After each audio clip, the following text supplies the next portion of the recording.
let's just start let's just start with this, just to stretch the back up.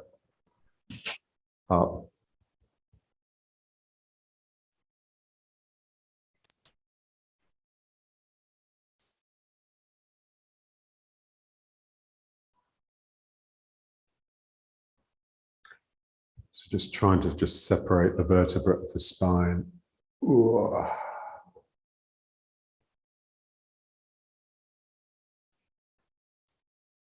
One more.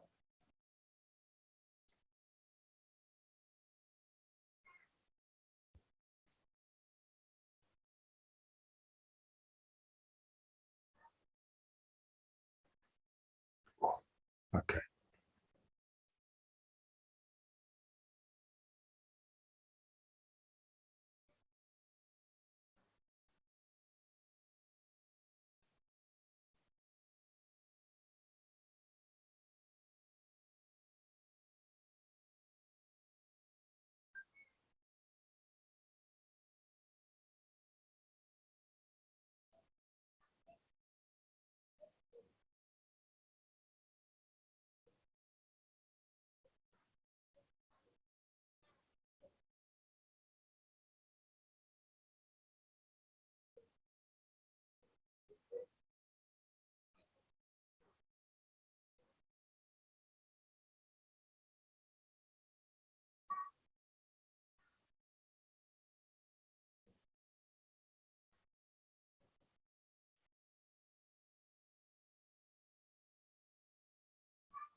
Okay.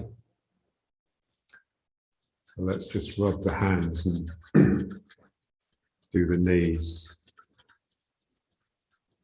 So just keep the shoulders relaxing down into the hands. So the pressure between the hands is as much from the relaxing shoulders as it is from you pushing.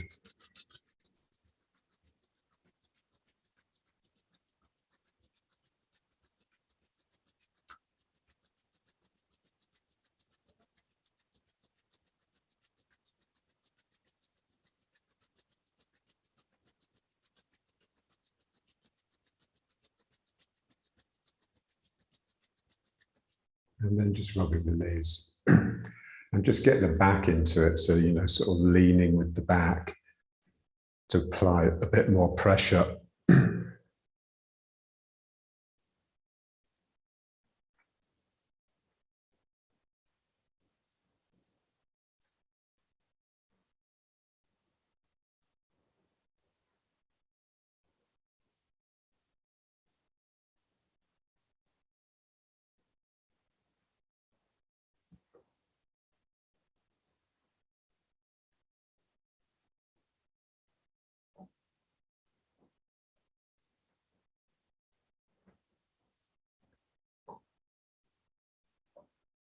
So, good idea to look after your knees. It's what all my old people have in common, bad knees.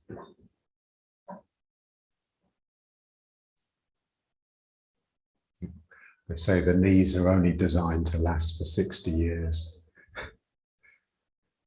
Okay, and now just alternating and getting it again from the spine. So you're twisting the spine side to side.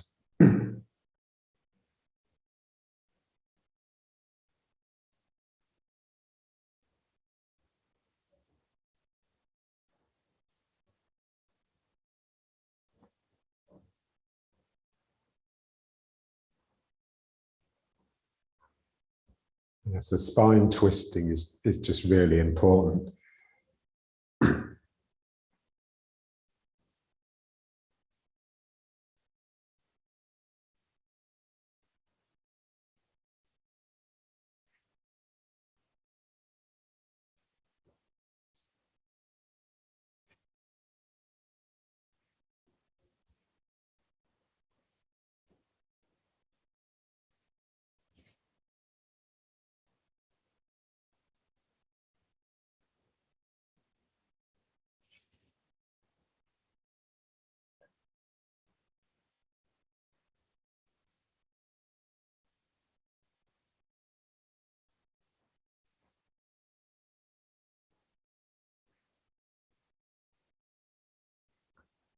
Yeah, so exercises like this don't seem to be doing very much, but when you see the Chinese doing them, they actually, you know, they'll do something like this for a good 10 minutes, yeah?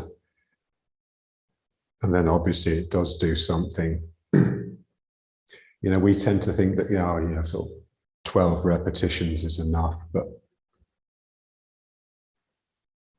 it's not.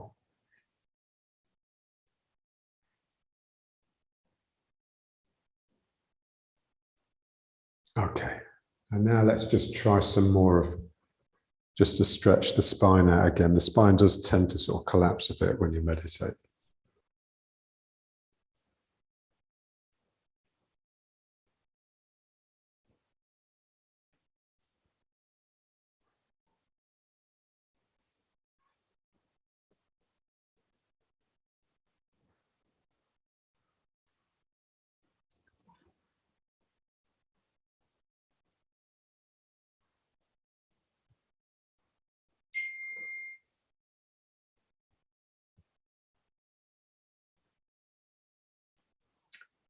Great.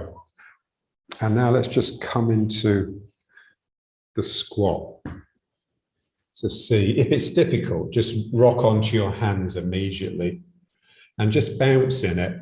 And that will just help.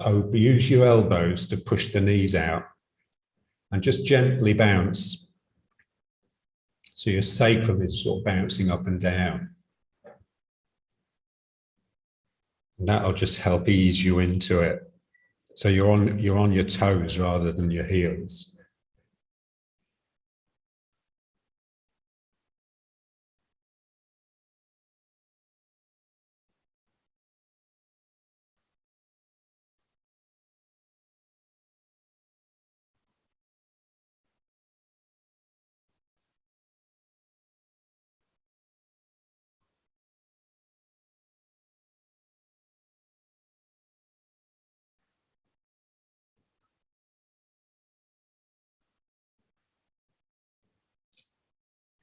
And then just sending one leg out. So stay on the toes of the other foot. So we just want to just stretch one leg. It's always easier to stretch when you're just doing one at a time, when you've only have to deal with pain one side of the body.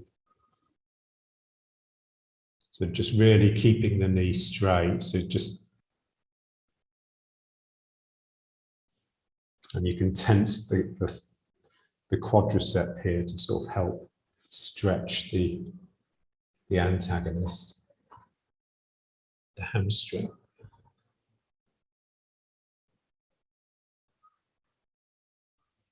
And then the other side.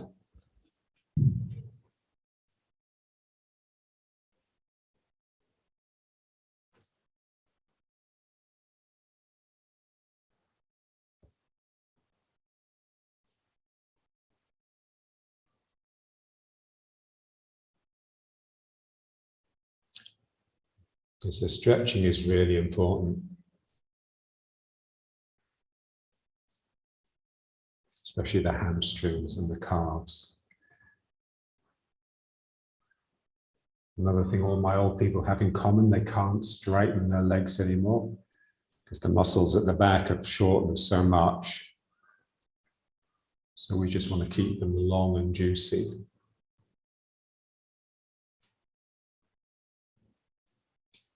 And then just this side once more.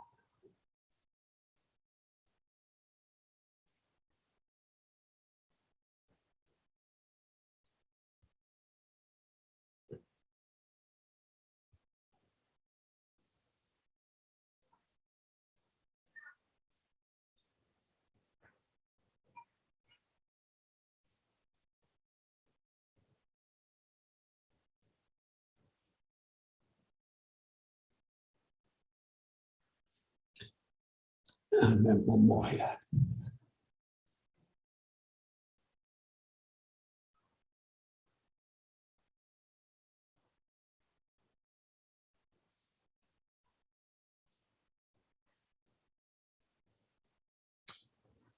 And they say, you know, if you stretch, you really need to do it every day. And if you do it every day, then you'll really progress.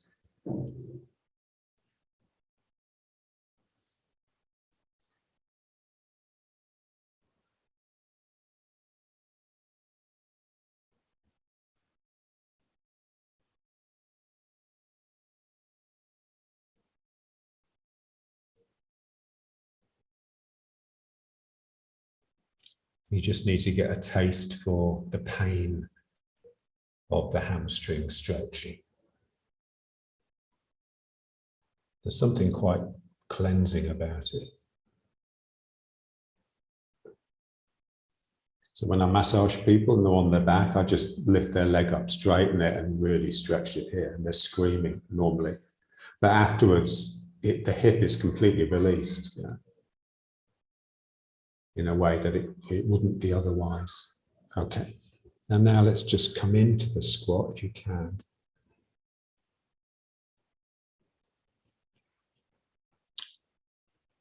So feel the Min Meng area, the lumbar spine, just bowing backwards, flattening out, stretching, straightening, flattening, and if anything, bowing back.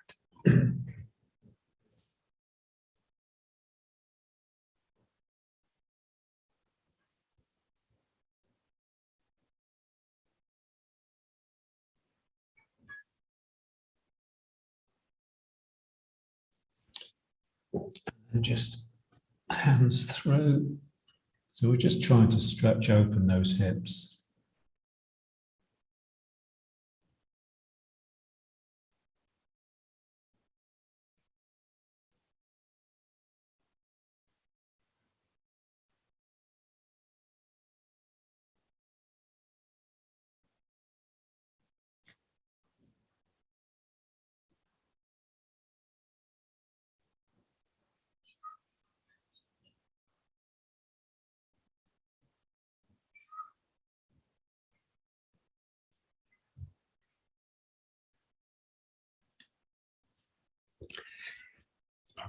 And now just on the toes.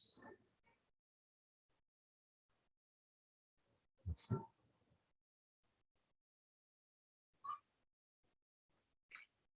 So I love this because it's sort of tottery. You know, your balance is a bit precarious.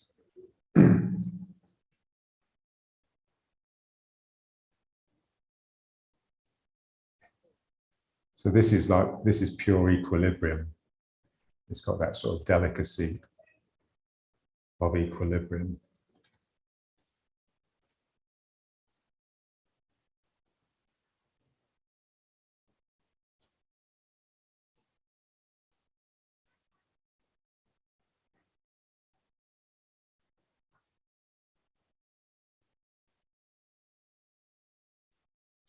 Okay, so let's stand up.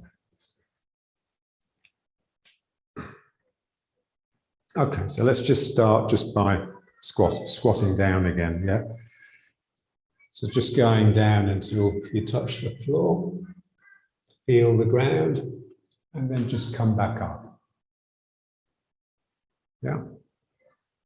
So let's just do like the heart qigong, but just really taking it down.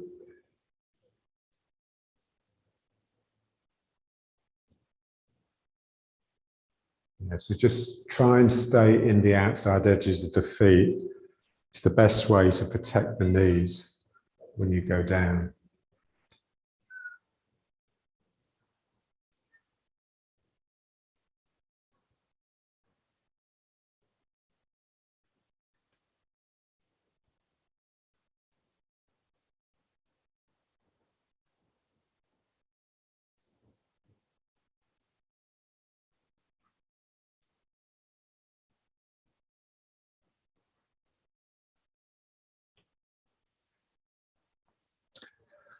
So just feel the effect of the hands. So as you go down and you touch the floor, there's that moment of earthing. It's like something in the head can just relaxes. And then here. And again, it's a similar feeling when the hands come together here. Yeah, so prayer posture encourages quiet mind in the same way that squatting down and touching the ground does. Oh.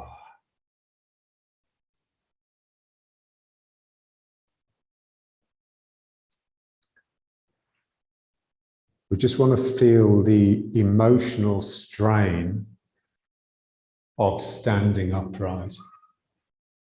Somehow here we're just in the arms of the mother, yeah? Mother Earth. And then as soon as we come away from that, there's stress. We're on our own. Yeah?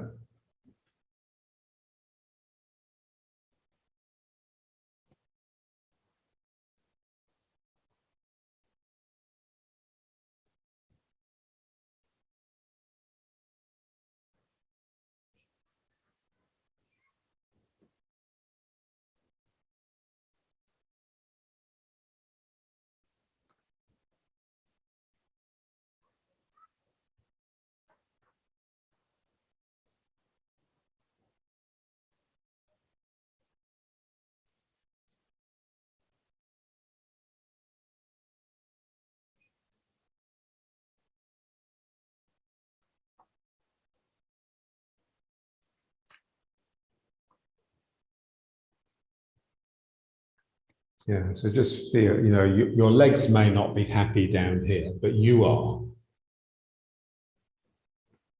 Your soul is.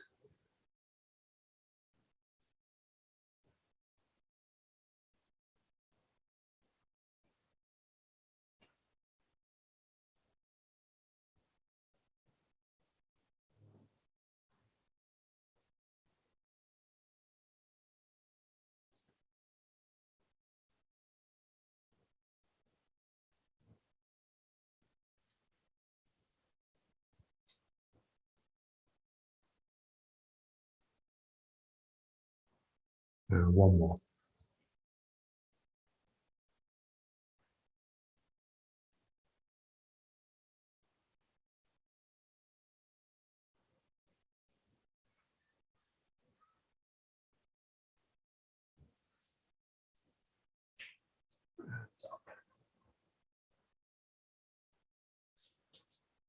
Good. Okay.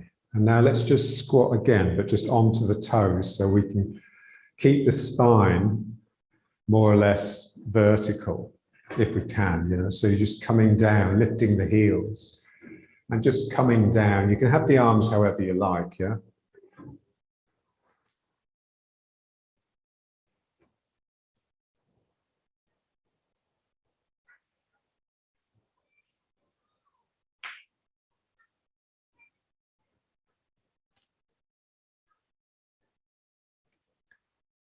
That's it. And just enjoy the pain. Linger. Try not to come up too quickly. So you're sort of stretching something.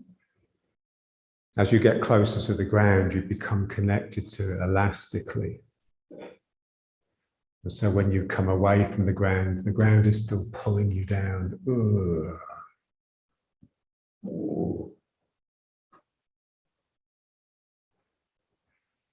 And then one more.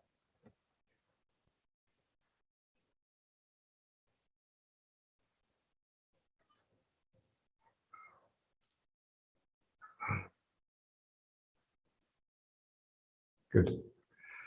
And now let's just sort of a very sort of easy jog, just to loosen the legs a bit before we stand.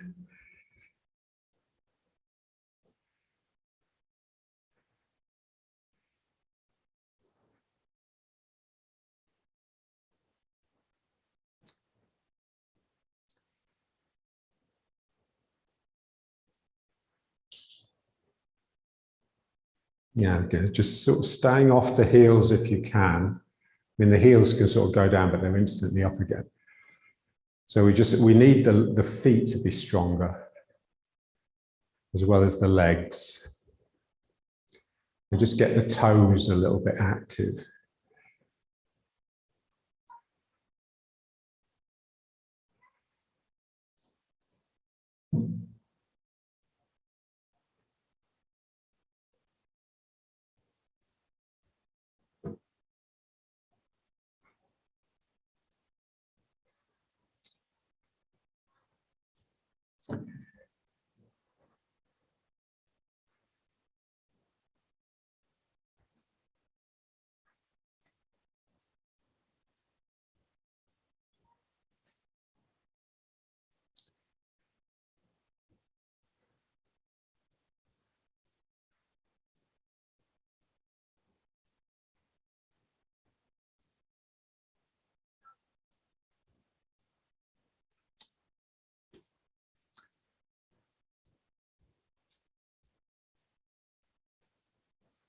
Yeah, so we want to feel the legs and the arms stemming up and down into the dantian. So the legs are coming up into here and the arms are coming down into here. But also, you know, the 10 toes and the 10 fingers, each one has its own thread of connectivity down into the dantian. And just feel the sort of the mind that you need to keep each one of those threads unraveled and working in its own little way. The mind has to be really intense. You can't afford to be sticky and sloppy and slack.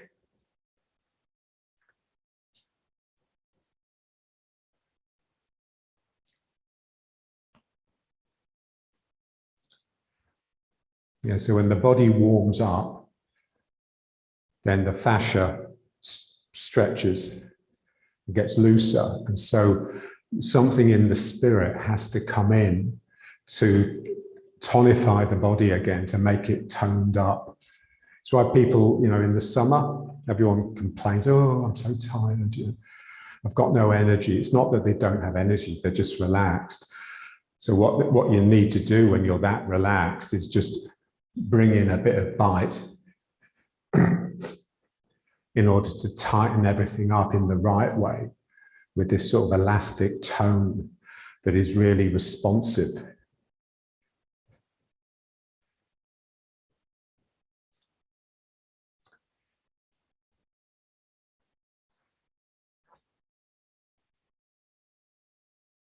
So John always used to say that, you know, the Tai Chi masters that always do their Tai Chi at the end of their session. And so the first part of the session would be really sort of just working hard, doing other exercises, just to get yourself really well warmed up and just a little bit knackered, yeah?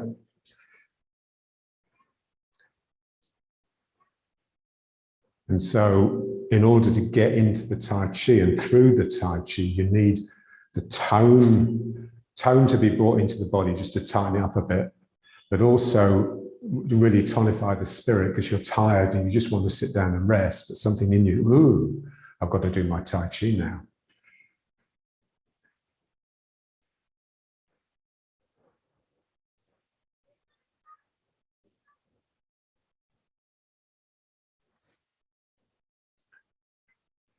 So just down here. So the legs are just receiving your weight. They're not trying to push you out. When the legs are trying to push the weight out all the time. Yeah. So that's the thing with squatting down and then coming up. You can feel it. If you come up too quickly, it's because your legs are protesting. Yeah? And it will always tend to stick your bum out when you get to the top. So here, the legs just have to receive your weight, and then you can keep the bum in. It's no problem.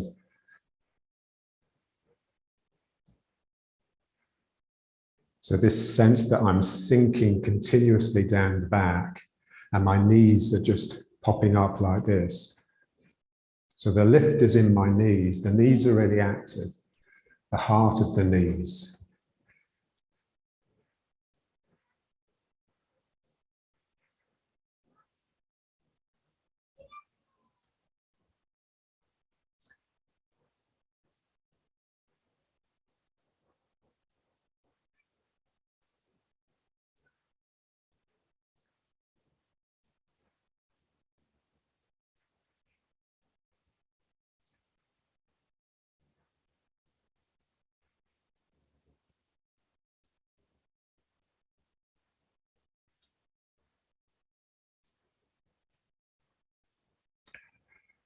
Yeah, and just feeling yourself here in the belly. Yeah. So no ego, that's here. Ego is here.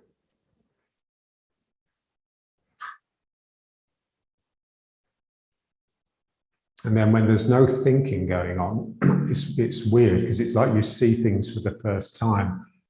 You see things unclouded by judgment. And we color everything that we see. Yeah? Everything that we experience is colored by ego. So we just want it to just be plain and simple. Yeah? We just see things as they are. Okay, so now let's just stand.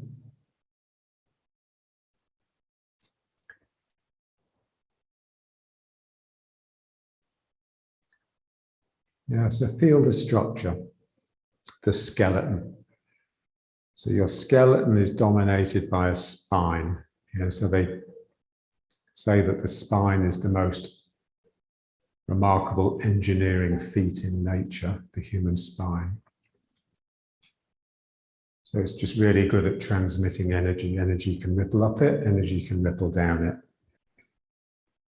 So that spine, the most important part of the spine is the sacrum, because that's where the legs come up and support the upper body. And then from the middle back, the shoulders and the arms can stem.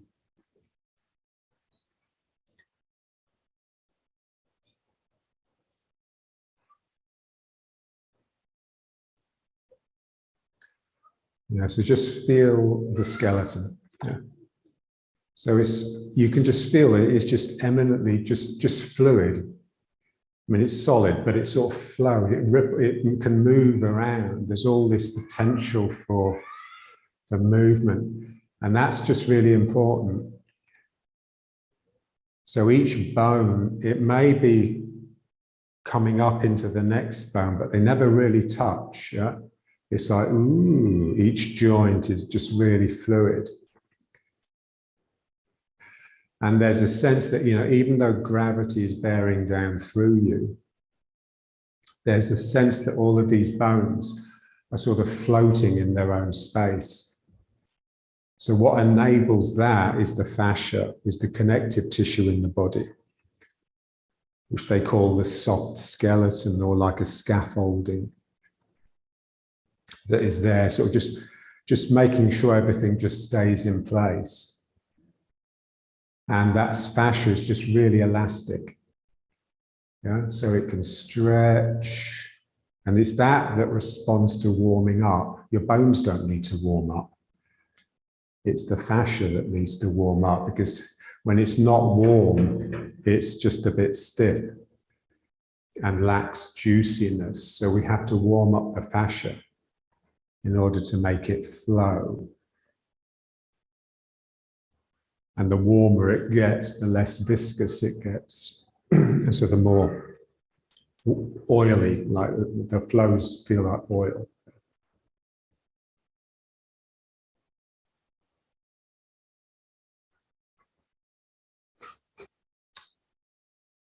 So rather than being a stack of bricks, these bones, one on top of the other, eventually getting up to the head, which is the freest of the lot because it doesn't have to support anything. They're all free in their own way because they're all held in place by the fascia. Yeah.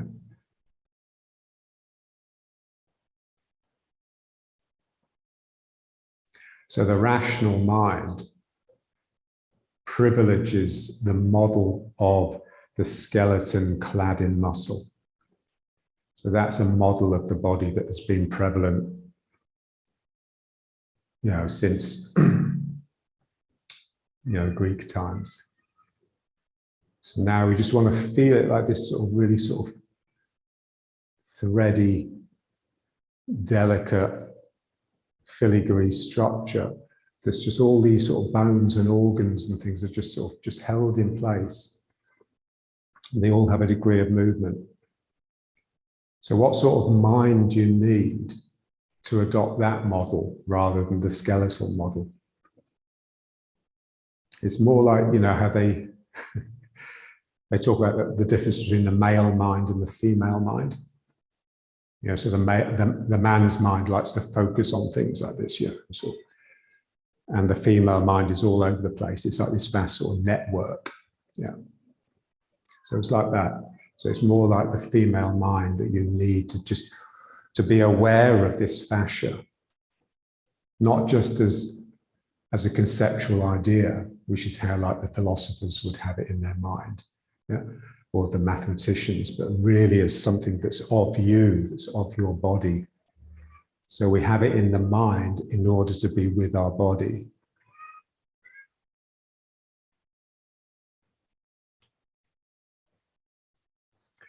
Okay, and now let's just breathe.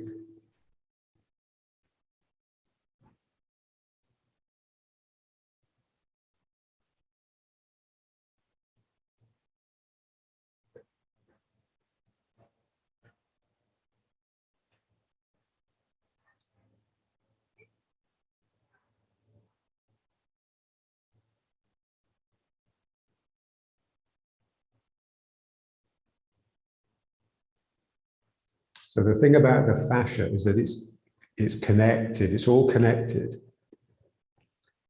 So from any point on the fascial web, you can travel to every other point without having to make a leap, without having to jump across. There's a pathway. And so when we're doing something like this, we want to get away from that idea of like just this sort of mechanical motor and more into this sort of, ooh, it's the fascial web that's breathing as much as your lungs or your belly.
So the fascial structure is a tensegrity structure.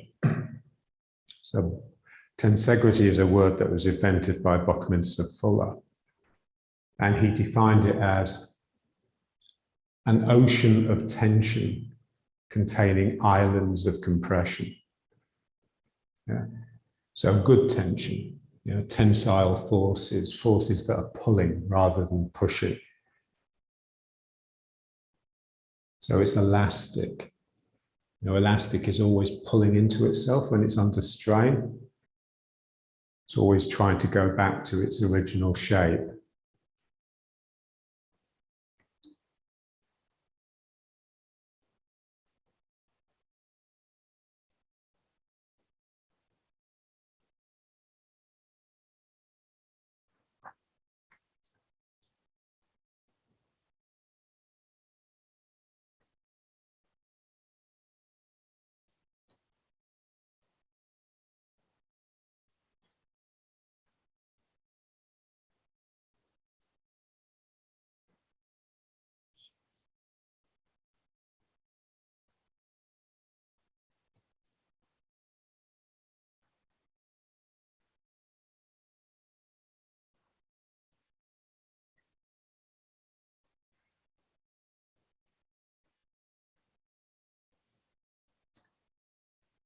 So you just have to let the mind sort of go.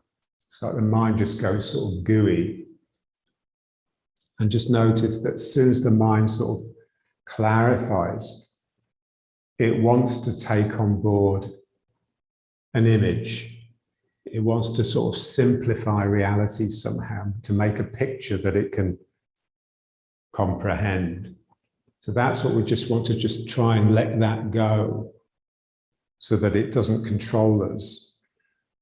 So getting into like pure mind. So pure mind is much more like the fascia than it is like the skeleton. The skeleton is like an image that I have. It's what I see, how I've made the world with my mind. We just want to get into mind before we've made an image, which is almost impossible.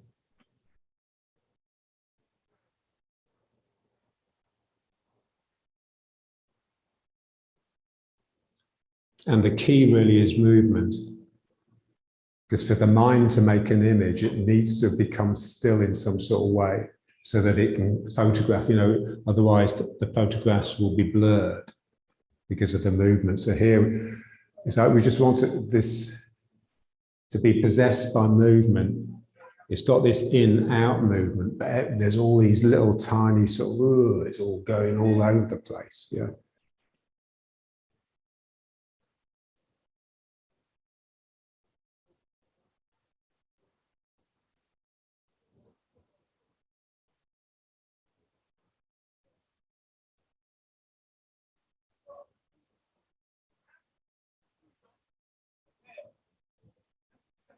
Okay, so let's just bring it back and just feel that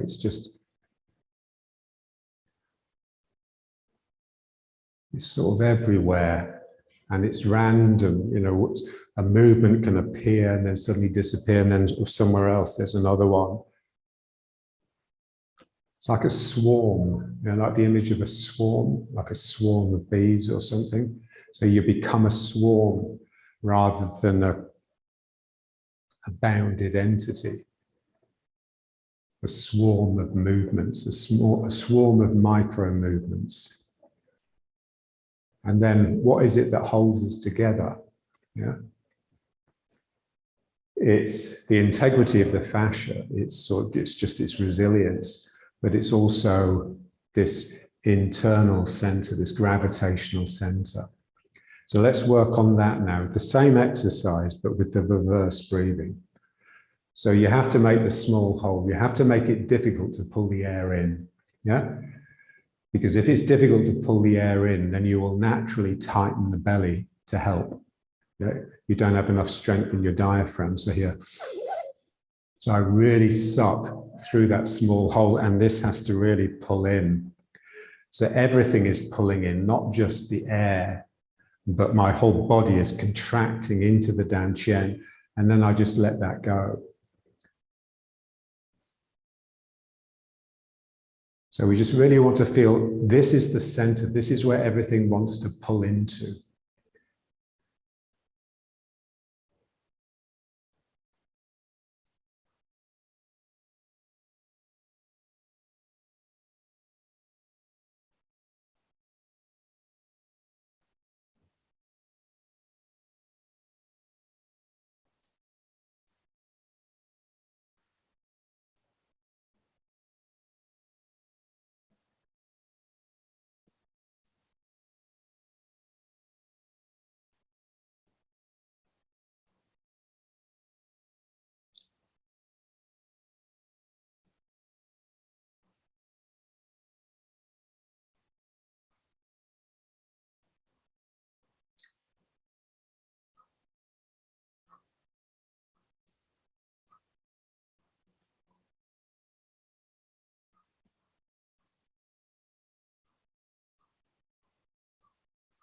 So I'm drawing into this dark, lonely center, and I don't mind. I'm quite content being in my own body, in my own dantian. I don't need approbation from the world, and I don't need entertainment. That's what meditation is all about, learning to be on your own without keeping yourself company by chatting to yourself.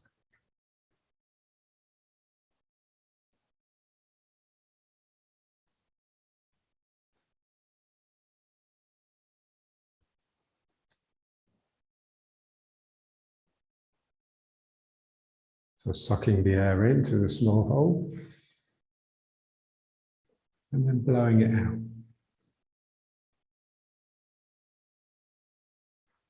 So two different types of tension, tensile tension and then compressive tension. I'm pushing against something in order to push the air out, and I'm pulling things in and pushing out.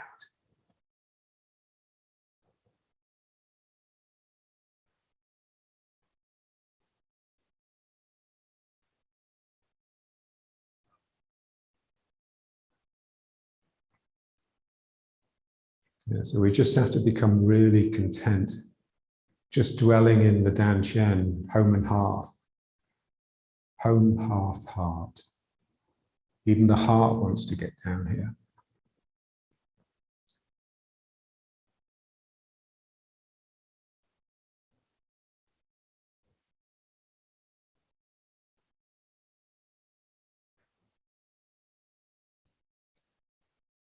Like an old soldier, just seen so much horrible things that, you know, he's been so close to death so many times. He's just happy to be alive. You know? No expectations. Well, like an old, really old person. So old people don't move very much, largely because they're in so much damn pain.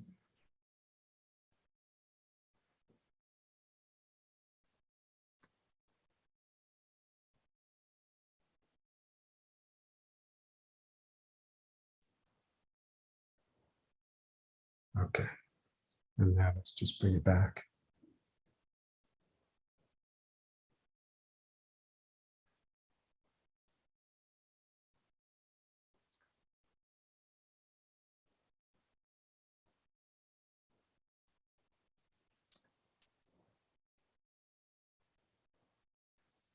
So now there's like there's two images that possess the mind, two images of the body. One, the one we've just worked on, which is the gravitational center, the center of gravity that has like a little tiny connected thread to every cell in your body and is pulling them gently towards it. And then there's the fascial image, which is just this, it's more like the tentacles. You just become like a jelly that's just really conductive, connected and conductive. So we need two models, otherwise it's not Taoist. And these models are there, they're so different, it's almost difficult to sustain both of them in the same mind, in the same space. So you just flip between them. And this is why the breathing is useful, because you can be with the Dan Qian when you breathe in, and then when you breathe out, you can just relax into the fascia and then just bring it back to Dan Qian, the gravitational center, and then back to the fascia. So the fascia is really light. It just makes it feel like you're floating, yeah? Like you don't have any mass. And obviously the Dan Qian is real to do with sort of density and gravity and concentration.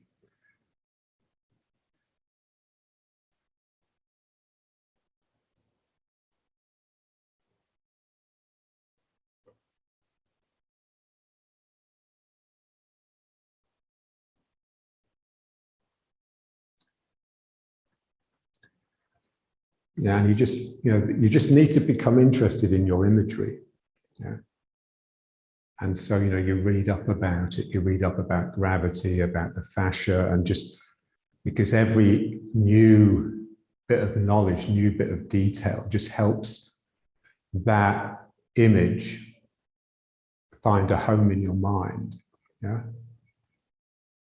So it's very different from the usual use of knowledge. It's like, normally when it's like we store things. It's like putting things on a bookshelf or something in the mind, but we want to be possessed by our imagery. So when we visualize something, we don't just see it, we actually become it, yeah? Like an actor. Okay, and now let's just move.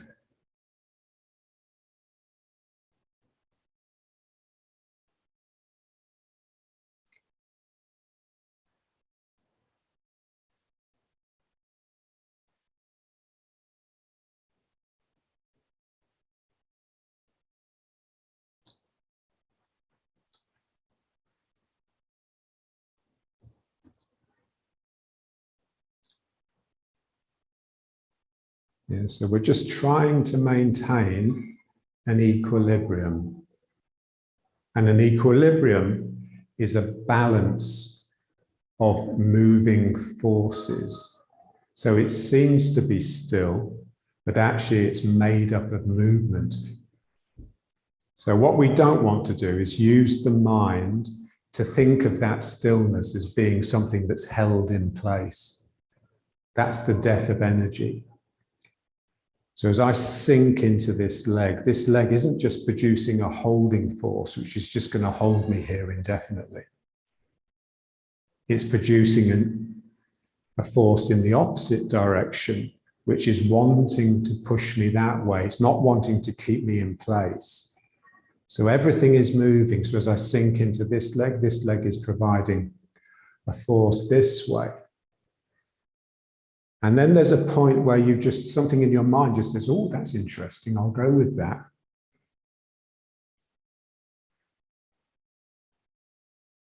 And then it's energy. When you rise at that edge, John always used to say, basically force is just too much energy. So when you're just really operating at that edge where it's liable to sort of grind to a halt if you were to relax it anymore. So I'm sinking into this leg, and as I'm going down into it, the leg is already pushing me back. Yeah. So it's at that point, just before that push makes me move, that's when the energy is in evidence. It's like, oh, something flows through my body, and then I go with it. So there's a sense when you're pushing with the leg, you're actually generating a flow of energy that your body is following, rather than your leg actually just pushing this heavy body out of it, because that's always going to have an element of protest. The leg's basically saying, fuck off. Yeah. So we want just to get a flow of energy just coming through the body, and it's that takes me. And so what is it that goes with energy? And what part of you is willing to respond to energy? It's like a cheerful sort of willingness, yeah? You know, it's like a friend comes around and says, yeah, you fancy going to the pub? Yeah, you could equally say, no, I want to stay home, yeah? So that would just be glum. Or you could say, yeah, okay, yeah. So it's that emotion, it's purely that spirit just saying yes to the moment. God always says yes. Ooh, out. Ooh.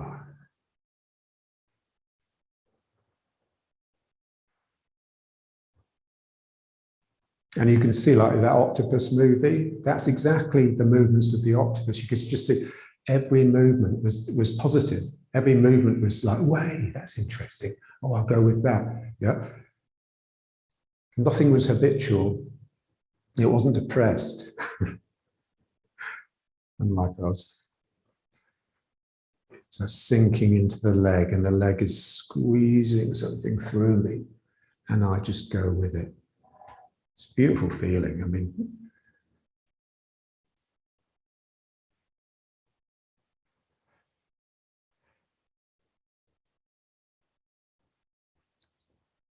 but again, you need energy. Yeah.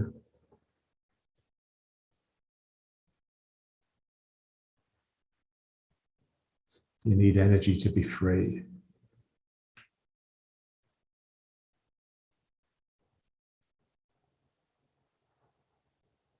Ooh.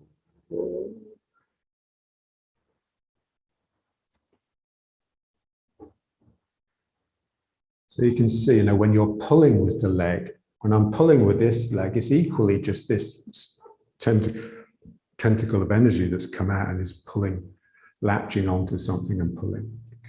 So who knows where it comes from? Yeah.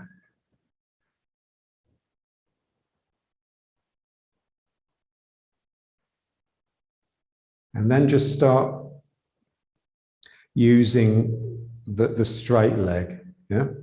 So I'm sinking into this leg. Okay, so if I just allow my body weight to sink down, then the leg provides a certain amount of energy. So what I want to do is slightly force the issue. So I just use this leg, I straighten this leg even more to push my body down into this leg, to force this leg to really respond positively. And so here I'm pushing into the leg, and then, ooh. Yeah, so this is, if anything, it's this leg that's offering the holding force. It's holding me in this leg until the energy has actually manifested, and then I can release that hold, and then the energy will take me. So here I'm at the end of this leg getting straight. It really has to press. Ooh.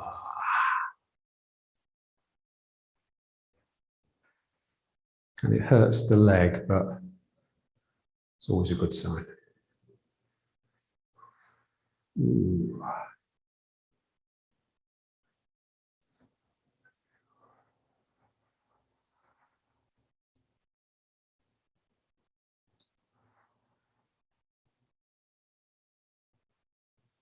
And again, it's just energy. It's just how much energy do you have? How much good energy do you have? Are you thoroughly depressed and just waiting to die? Or do you have a bit of get up and go? So here, straightening this leg, and it's driving me into that one.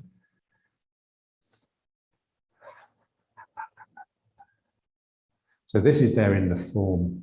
You know, this is just the form all the way through. It's got this sort of elastic, these sort of throbs of intensity as the leg takes you and as the other leg forces it to take you.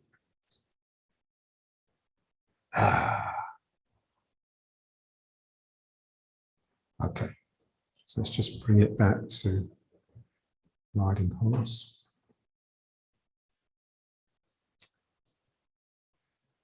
So here.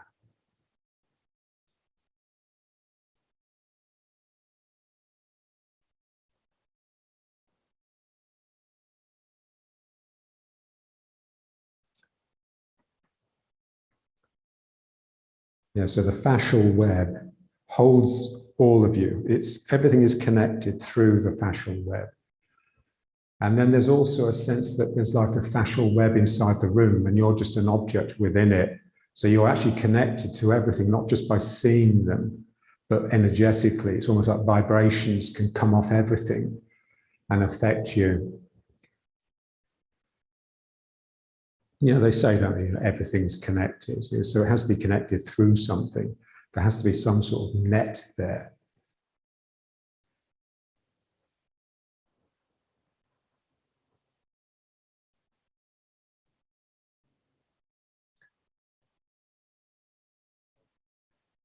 Yeah, so even like the quantum physicists and the astrophysicists, the two extremes of the scale, they're getting into that as well. They're not with the Higgs field. This idea that the blackness of space actually has connectivity. There's like almost like a lattice there that's connecting everything up.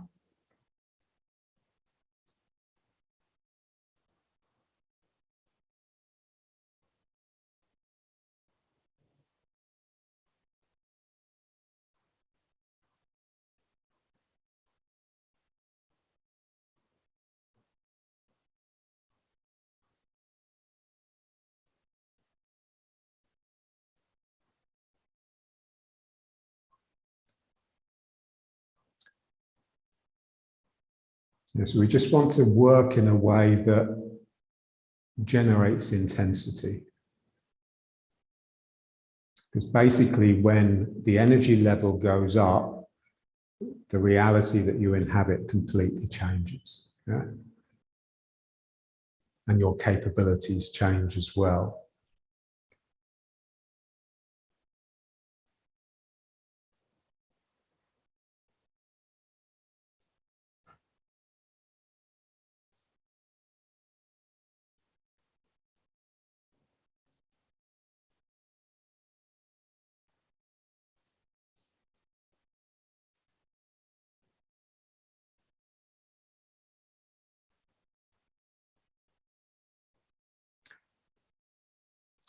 So just bear in mind those qualities.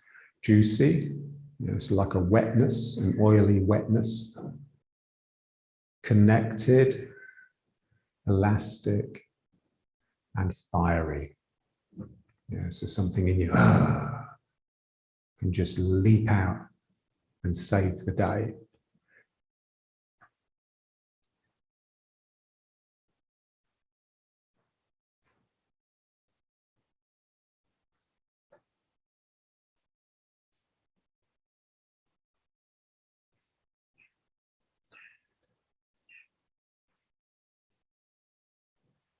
Okay, so let's just do like the first step of the form. So again, we want to get into the leg.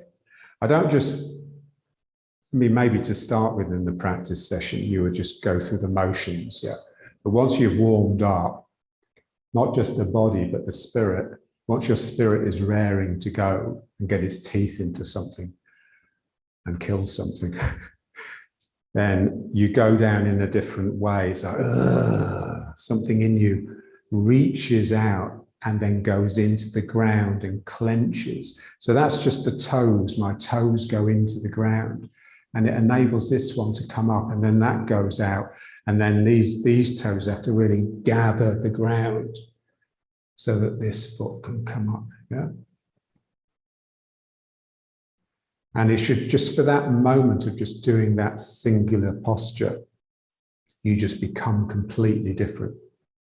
You've switched into a different reality, something that's really intense and like an animal. Yeah. Okay, so let's go down into this foot. So something in me has to reach down. But the reaching down is always followed by a gathering. So you only reach in order to pull back in. You never just go like this. Yeah? Even when you attack, yeah, it's the speed of the withdrawal that actually gives the crack to the attack. Yeah. Okay, so going down here, something in me is just reaching into the ground, and that will then just really pull this one up. Yeah, and then that can go down and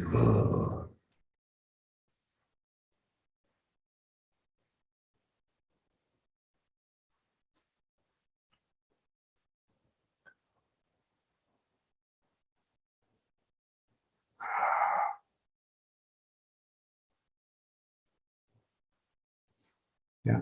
So just feel, you know, where the foot falls, they're like the little islands or the stepping stones. So you are just this massive tension, this massive elastic tension.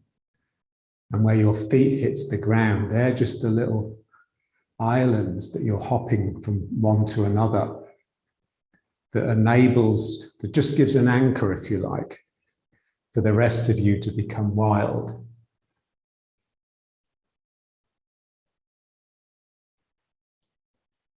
Way. Yeah. So when you send the leg out, just feel how wild you need to become to get the leg out without your bum sticking out. So here, I don't want my bum to do this. If I want real extension, then I'll have to do this. Yeah. That's the big no-no. Yeah, so here, so you're having to sink all the time.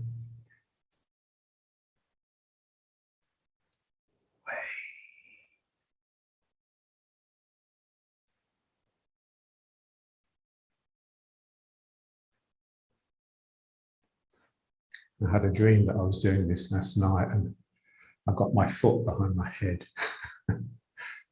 That'll be the day. So, way.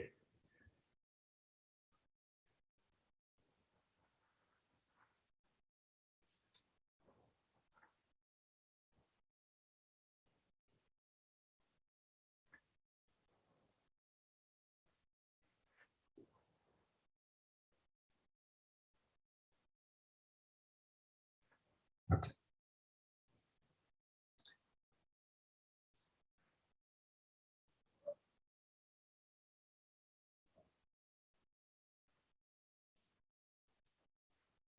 Yeah, so we just want to get it to the point where that heightened energy level is not exhausting. It's you can sustain it. Yeah, you can keep it going at least through a whole form, and you can shorten the form. Yeah, often in my class, yeah, they can't really remember the end bits, so you know we finish after the first crossing hands often. But you just want to feel that you can just keep some intensity, some continuity going through that duration. So just imposing discipline upon yourself. You're religious. You do things religiously. You do them because they have to be done rather than because you want to do them.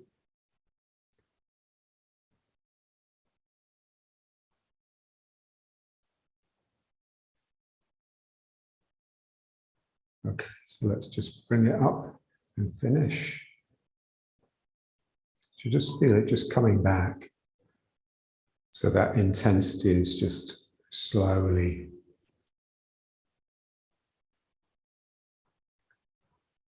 Is that when you see a tomcat and they've been in a fight? You know, you get all this caterwauling and all this posturing, and then suddenly furs everywhere. They literally just launch at each other and just roll, they're screaming. And then one of them decides it's had enough, and then the one that won is just sits there, and it's just, you can just see it just all, its spirit just reeling in slowly, and it's just shattered. You know, it just then just needs to lie down all day and just sleep after it's licked its wounds.